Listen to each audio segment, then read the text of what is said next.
Adolescence is a critical time in a person's life. Recognizing the need to provide adolescents with enhanced well-being services, the Government of India started the Rashtriya Kishore Swasth Karykram or Rksk in 2014 under its National Health Mission program. Rksk is an expanded version of a previous scheme that seeks to provide sexual and reproductive health services. It aims to also address issues faced by teenagers. Nutrition, violence, substance misuse, mental health, and non-communicable diseases are some examples. The implementation of the scheme rests on the shoulders of counselors running clinic-based services as well as health and outreach workers.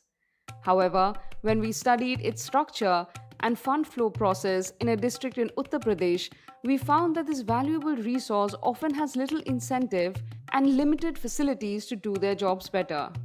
For example, ASHA, who are trained female community health volunteers, receive only Rs 200 for each adolescent health day they are supposed to organize.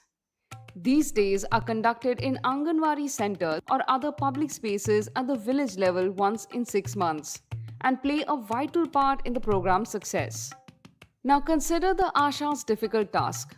They need to convince often unwilling parents and families to allow and accompany adolescents to participate in the Adolescent Health Day and make sure the adolescents attend. For this, ASHAs are supposed to share information about sensitive topics such as safe sexual practices, menstruation, and gender-based violence, topics that are still not discussed openly in families, let alone with teenagers. ASHAs are required to identify and recruit 2 adolescent boys and 2 adolescent girls as peer educators to carry out awareness-raising tasks among school-going and non-school-going adolescents. For every peer educator or Sathiya brought into the program, the ASHA receives only Rs 100 as her incentive. As per the national guidelines, the estimated budget for ASHA incentives at the district level is supposed to be around Rs 17 lakhs. When we followed fund flows in the district, less than Rs 2 lakh was spent in 2018-19 and around half of it was spent in the first half of the next fiscal year, that is 2019-20. Meanwhile, peer educators do not get any regular incentive under the scheme except a token amount during the initial training. Many peer educator girls face difficult challenges such as traveling from their homes to district level or block level community health centers or fulfilling the expectation of regularly reaching out to the non-school going adolescent girls staying in faraway corners of habitations with a rural population of about 1,000. Lack of support in facing these challenges causes them to even drop out of the peer educator's role. Strongly motivated peer educators can play an important role, often alerting authorities of instances related to child marriage, domestic violence, gender-based violence, or substance abuse and other social ills.